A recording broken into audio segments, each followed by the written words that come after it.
অসাধারণ একটি গল্প ভালো লাগলে চ্যানেলটি সাবস্ক্রাইব করুন প্লিজ। রাহাতের সাথে আমার সময়গুলো কখনো রঙিন, কখনো সঙ্গীহীন কাটছে, তো কখনো আবার সঙ্গ দিয়ে। আমাদের দেখা হয় প্রায় 2-1 দিন পর পরে তিনি হুটহাট সারপ্রাইজ দিতে হোস্টেলের সামনে চলে আসেন, আবার কখনো কলেজের সামনে চলে আসেন।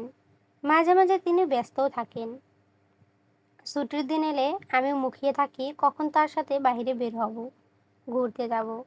তিনি প্রতি সপ্তাহে সময় দিতে না পারলেও চেষ্টা করেন। আমিও তার ব্যস্ততা বুঝি এত কিছুর মাঝে, কিন্তু আমার পড়াশোনায় ফাঁকি দেওয়ার একদম সুযোগ নেই। তার এক কথা, যা খুশি তাই হোক, পড়াশোনাটা ঠিকমতো করতে হবে। রেজাল্ট ভালো না হলে খবর করে ছাড়বে। আমি জানি না আসলে রেজাল্ট ভালো না হলে তিনি রাগ করবেন নাকি। তবে আমি নিজ ইচ্ছাতেই এখন আগের থেকেও আরও ভালো করে পড়াশোনা করি। তার বউ তার মতো না হলে হবে? আমাকে নিয়ে তার অনেক স্বপ্ন আছে, সেগুলো পূরণ করার জন্য হলেও তো আমায় পড়তে হবে। সন্ধ্যা তখন মাত্র হয়েছে। আমি ইলেকট্রিক কেটলিতে চা বানিয়ে নিয়ে পড়তে বসেছি। তখন দেখলাম অদিতি বিষণ্ণ হয়ে জানালার পাশে দাঁড়িয়ে আছে। প্রথমে স্বাভাবিক মনে হলেও এখন তা মনে হচ্ছে না। সন্ধ্যার আগে থেকে এখানে দাঁড়িয়ে আছে মেয়েটা। এতক্ষণ কি এভাবে দাঁড়িয়ে থাকে? আমি বই আর না খুলে আগে ওর কাছে গেলাম। পাশে দাঁড়িয়ে নরম স্বরে ডাকলাম, অদিতি। অদিতি তৎক্ষণাৎ চোখের পানি মুছল। এরপর আমার দিকে তাকিয়ে মিথ্যে হাসি দিয়ে বলল, হ্যাঁ বলো। আমি বিষয় নিয়ে তাকিয়ে আছি ওর দিকে। অনেক দিন হয়েছে আমরা একসাথে আছি। শুরু থেকেই অদিতিকে আমি হাসি খুশি, প্রাণবন্ত ও স্ট্রং দেখে আসছি। কখনো ওকে মন খারাপও করতে দেখিনি। তাই আজ হঠাৎ ওর চোখে পানি দেখে অবাক না হয়ে পারিনি সত্যি। কাঁধে হাত রেখে জিজ্ঞেস করলাম, কি হয়েছে, কাঁদছো কেন? ও সেই মিথ্যে হাসিটা তখনও ঠোঁটে রেখেই বলল, কই, বলো তুমি। কিছু বলবে? অদিতির কাঁধ ধরে আমার দিকে ঘুরিয়ে বললাম, কি লুকাচ্ছ? কিছু না তো। হুম, বলো শুনি কি হয়েছে। আমাকে শেয়ার করতে পারো, হালকা লাগবে। এই পর্যায়ে অদিতি গভীর শ্বাস নিয়ে বলল, আর হালকা? আমি নিজে এখন নিজের বোঝা প্রিয়তা। মাঝে মাঝে ইচ্ছে করে মরেই যাই। বিধাতা যে কেন আমাকে মরণ দেয় না। এমন প্রাণবন্ত মেয়ের মুখে এমন কথা মানায়? অদিতি কিছুদিন পর এইচএসসি দেবে। আমার 1 ইয়ার সিনিয়র, তবুও আমি নাম ধরে ডাকি। এটা অবশ্য ও নিজেই বলেছে। কিন্তু ওর এত কিসের দুঃখ আমি সেটা বুঝতে পারছি না। যদি ব্যক্তিগত কিছু হয় তাহলে জিজ্ঞেস করা ঠিক হবে কিনা তাও বুঝতে পারছি না। আমি কিছু বলার পূর্বে অদিতি নিজেই বলল, আজ তার বিয়ে। আমি বিস্ময় নিয়ে বললাম, কার? আমার প্রাক্তন প্রেমিকের। জানো, ওর জন্য আমি পরিবার, সমাজ, বন্ধুবান্ধব সবার বিরুদ্ধে গিয়েছিলাম। শুধু ওকেই বেছে নিয়েছিলাম। ওর জন্য আমি ধর্ম পাল্টাতেও রাজি ছিলাম। আর দিন শেষে ও কী করেছে জানো? আমাকেই ছেড়ে দিয়েছে। আমাকে হাজারটা স্বপ্ন দেখিয়ে এখন অন্য কাউকে বিয়ে করছে। অদিতিকে সান্ত্বনা দেওয়ার ভাষা আমার জানা নেই। এই অবস্থায় কোন শব্দটা আসলে একটা মানুষকে স্বস্তি দিতে পারে আমি তাও জানি না। তবে আমি রাহাতকে ওই ছেলের জায়গায় কল্পনা করতেই পুরো মনটা মুহূর্তে বিষিয়ে যেতে লাগলো আমার। সেই সঙ্গে অদ্ভুত এক মরণ যন্ত্রণাও হচ্ছে বুকের ভেতর। এই কষ্ট সহ্য করার ক্ষমতা মানুষের আছে? সত্যিই আছে? অদিতি হাউমাউ করে কাঁদতে কাঁদতে বলতে লাগলো, আমার এত ভালোবাসার বিনিময়ে আমি কি পেলাম প্রিয়তা? ভগবান যদি ওকে আমায় নাই দেবে, তাহলে কেন ওর জন্য আমার মনে ভালোবাসা তৈরি করলো? ও যদি আমার সঙ্গে নাই থাকবে, তবে কেন আমাকে স্বপ্ন দেখালো বলো? আমি কিভাবে সহ্য করব আজ ও অন্য কারোর সাথে থাকবে? এর চেয়ে তো আমার মরণও ভালো ছিল। আমি অদিতিকে খুব শক্ত করে জড়িয়ে ধরে পিঠে হাত বুলাতে লাগলাম।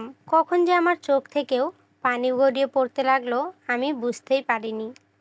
অদিতিকে কাঁদতে বারণ করিনি। কাঁদুক মেয়েটা। আমার ছোট মাথায় কোনো শব্দ নেই। শুধু ফুঁপিয়ে বলতে লাগলাম, সৃষ্টিকর্তা কখনো আমাদের অমঙ্গল চান না, বরং আমরাই ভুল করি। ভুল করাটা অন্যায় বা দোষের না, মানুষ মাত্রই ভুল। আমরা কেউ সেই ভুলের ঊর্ধ্বে নই। কিন্তু তাই বলে ভুলকে আঁকড়ে ধরে থাকা যাবে না অদিতি। এই সম্পর্ক তোমাদের মঙ্গল ছিল না বলেই পথ আলাদা হয়ে গিয়েছে, এটাই মেনে নাও। নিজেকে বোঝাও তুমি তোমার সর্বোচ্চ চেষ্টা করেছো, এরপরও তাকে পাওনি। এখানে তোমার কোনো হাত নেই। আমরা সবসময় তা পাই না যা আমরা চাই। অতীতকে পেছনে ফেলে এবার সামনে আগাতে হবে। নিজেকে এবং নিজের মনকে বোঝাতে হবে। জানি বলা সহজ, মানা কঠিন, তবে অসম্ভব নয়, বিশ্বাস করো। অদিতি কিছু বলছে না, কাঁদছে তখনও। আমি ওকে বুকে জড়িয়ে আছি তখনও। আমার বারবার রাহাতকে হারানোর ভয়ে বুক ভেঙে কান্না পাচ্ছিল। সেই সন্ধ্যায় আমার আর পড়তে বসা হয়নি। অদিতির যেমন ঘুম হয়নি, তেমনই ঠিক অজাতীয় ভয়ে রাতে আমারও ঘুম হয়নি। তার 3 দিন পরের কথা। অদিতি তখন আগের চেয়ে কিছুটা স্বাভাবিক। মন খারাপ থাকে, কিন্তু পড়াশোনা, খাওয়া দাওয়া, ক্লাস সব ঠিকঠাক করছিল। সকালে আমি ক্লাসে যাব বলে রেডি হচ্ছিলাম। অদিতি ততক্ষণে রেডি হয়ে বের হবে। ওর কলেজ, আমার কলেজ আলাদা, ক্লাস টাইমও আলাদা। সব সময় আমরা আগেই বের হই। আজও ক্লাসে যাওয়ার সময় হঠাৎ করে আমার সামনে এসে বলল, থ্যাংক ইউ প্রিয়তা। আমি কিছুটা বিস্মিত হয়ে বললাম, কেন? ও হঠাৎ আমাকে আরও অবাক করে দিয়ে আমাকে জড়িয়ে ধরে বলল, সেদিন আমার পাশে থাকার জন্য এবং এই 3 দিন আমাকে আগলে রাখার জন্য। তুমি না থাকলে আমি নির্ঘাত ওলটপালট কিছু করে ফেলতাম। তুমি অনেক ভালো মনের একটা মেয়ে। ঈশ্বর তোমাকে সব সময় দুধে ভাতে ভালো রাখুক। ওর কথায় আমি হাসলাম। ভালো লাগছিল ওর পরিবর্তন দেখে। আমিও ওকে জড়িয়ে ধরে বললাম, তুমিও একদিন অনেক সুখী হবে। দেখে নিও, তোমার জীবনেও এমন একজন আসবে যে তোমাকে তোমার মতো করেই ভালোবাসবে, আগলে রাখবে। তোমার মুখে ফুলচন্দন। হেসে কথাটা বলে অদিতি কলেজে চলে গেল। আমিও রেডি হয়ে বের হব, তখন রাহাতের মেসেজ এলো, শুভ সকাল আমার পরিবউ, সন্ধ্যায় হোস্টেলের সামনে আসবো, রেডি থেকো। মেসেজটা দেখে আমার মন ভালো হয়ে গেল। অদিতি তো অদিতি তো মন ভালো করেই ছিল, আর এখন মন দ্বিগুণ ভালো হয়ে গেছে। কেননা গত 2 দিন আমাদের দেখা হয়নি। ব্যস্ততার জন্য আসতে পারেনি সে, আর আমিও কোনো বায়না করিনি। বরং ওই সময়টুকু আমি অদিতিকে দিয়েছি। কিন্তু আজ দেখা হবে ভেবেই আমি আকাশে বাতাসে উড়ছিলাম। সন্ধ্যায় আজ যখন কি পরবো বুঝতে পারছিলাম না, তখন অদিতি বলল, শাড়ি পরো, আকাশি রঙের শাড়ি, তাহলে তোমাকে দেখতে একদম আকাশ আকাশ লাগবে।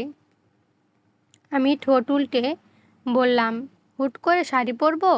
কেমন লাগবে? কেমন আবার? বেশ লাগবে। তুমি এমনিও ভীষণ সুন্দর হয়েছে, আমি সত্যি বলছি। অদিতির মন ও কথা রাখতেই আমি শাড়ি পরলাম। আকাশি রঙের একটা জর্জেট শাড়ি। হৃদির আজ জন্মদিন। সকালে উইশ করেছিলাম, ওর নাকি ইচ্ছে আমাকে নিয়ে কেক কাটবে। তাই রাহাত আজ ওকে নিয়ে আসছে। আমি রেডি হতে হতেই রাহাত চলে এসেছে। অদিতি থেকে বিদায় নিয়ে আমি নিচে চলে গেলাম। মেইন গেট দিয়ে বের হতেই হৃদি দৌড়ে এসে আমাকে জড়িয়ে ধরলো। পিঙ্ক কালারের একটা গাউন পরেছে, কি ভীষণ মিষ্টি যে লাগছে দেখতে, ঠিক যেন ছোট্ট একটা বারবি ডল। আমি ওকে জড়িয়ে ধরে কপালে চুমু খেয়ে বললাম, তোকে ভীষণ সুন্দর লাগছে। হৃদি আহ্লাদি কণ্ঠে বলল, তোমাকেও। রাহাত গাড়ি থেকে নামেনি, ড্রাইভিং সিটে বসেছিল। আমাদের উদ্দেশ্য করে বলল, ম্যাম, আপনারা কি গাড়িতে উঠবেন নাকি বাইরেই এভাবে দাঁড়িয়ে থাকবেন? আমরা কেউ কোনো জবাব না দিয়ে পেছনে গিয়ে বসলাম। রাহাত বিষয় নিয়ে পেছনে তাকিয়ে বলল, দুজনেই কেন পেছনে গিয়ে বসলি? আমি কি তোদের ড্রাইভার? হৃদি কিছুটা বিরক্ত হয়ে বলল, উফ ভাইয়া, কতদিন পর আপুর সাথে দেখা হলো আমার। তুমি এমন করো কেন? আজ তোর বার্থডে বলে কিছু বললাম না। হৃদি হেসে বলল, থ্যাংক ইউ। হৃদি আমার সাথে হাজারো গল্প জুড়ে দিয়েছে এর মধ্যেই। আজ সারা রাত কথা বললেও ওর গল্প শেষ হবে না বলে মনে হচ্ছে না। তোতা পাখির মতো টুকটুক করে কথা বলছে, আমিও মনোযোগ দিয়ে শুনছিলাম। গাড়ি হঠাৎ বাড়ির পথে যাচ্ছে, খেয়াল করে জিজ্ঞেস করলাম, আমরা কোথায় যাচ্ছি? রাহাত বলল, বাড়িতে। আমি উৎকণ্ঠিত হয়ে বললাম, কেন? হৃদি তখন আমাকে শান্ত করে বলল, তুমি আব্বু আম্মুর থেকে পারমিশন নিয়েছি আমি আব্বু আম্মুর থেকে পারমিশন নিয়েছি। আম্মুই তোমাকে নিয়ে যেতে বলেছে। তুমি কোনো টেনশন করো না। আমার টেনশন যেন তবুও কমছিল না। আজ কতগুলো দিন পর আমি বাড়িতে ফিরছি। সত্যি বলতেই অজানা ভয়ের সাথে ভীষণ আনন্দ ও সংকোচ হচ্ছিল আমার। গাড়ি থেকে নেমে ভেতরে গিয়ে দেখি অনেক মেহমান এসেছে। সবাই এতক্ষণ আমাদের জন্যই অপেক্ষা করছিল। চাচু ও চাচিমণি একদম স্বাভাবিক আচরণ করছিল আমার সাথে। চাচিমণি এসে আমাকে জড়িয়েও ধরেছে। তবুও কেন জানি এতদিন পর পরিচিত বাড়ি ও পরিচিত মানুষগুলোকে কেমন যেন অপরিচিত ও আলাদা আলাদা লাগছিল। কেক কাটা শেষ হলে রাতে ডিনার করে মেহমানরা বাড়িতে ফিরে গিয়েছে। আমিও রেডি হয়েছি হোস্টেলে ফিরে যাব বলে। তখন চাচিমণি এসে বললেন, আজ আর এত রাত করে ফিরতে হবে না, কাল সকালে যাস। তোর রুম গুছিয়ে রেখেছি আমি, গিয়ে ফ্রেশ হয়ে নে। আমি রাহাতের দিকে তাকালাম। সেও আমাকে ইশারায় থাকতে বলল। তাই আর কথা না বাড়িয়ে রিদিকে নিয়ে রুমের দিকে পা বাড়ালাম। রুমে গিয়ে দেখি সব পরিপাটি করে গোছানো আছে। ওয়ার্ড্রোবে আমার কিছু জামা কাপড়ও ছিল। সব যেন আগের মতো থেকেও কিছু আর আগের মতো নেই। এক সেট জামা নিয়ে আমি একদম গোসল করে বের হয়েছি। তখন দেখলাম রাহাত মেসেজ করেছে, বিয়ের পর শ্বশুরবাড়ি এসে কেমন লাগছে। আমি লিখলাম, ভাগ্যিস আপনি বললেন এটা আমার শ্বশুরবাড়ি, না নয়তো আমার তো মনেই থাকতো না। মনে থাকবে কিভাবে? বর ছাড়া কি আর শ্বশুরবাড়ির ফিল আসে?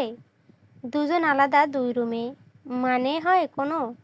তাহলে যান, চাচু আর চাচুমণিকে গিয়ে বলুন আপনার বউ আমি, আমার সাথে থাকবেন আপনি। সত্যিই বলবো? ইস না। রাত আমার শেষ মেসেজটা সিন না করে রেখে দিল। আমিও ফোন রেখে তোয়ালে দিয়ে চুল মুছছিলাম। তখন আবার তার মেসেজ এলো, দরজাটা খোলো। এই লোক কি পাগল? আমি গিয়ে দরজা খুলে দিলাম। তিনি বাইরে দাঁড়িয়েই আমার গালে টপ করে একটা চুমু খেলেন। এরপর জড়িয়ে ধরে যখন রুমের ভেতর ঢুকছিলেন, তখন আমার মনে হলো খুব আবছায়া ভাবে আমি বাইরে চাচিমণিকে দেখতে পেলাম। চলবে? নেক্সট পার্টের জন্য কমেন্ট করবেন প্লিজ।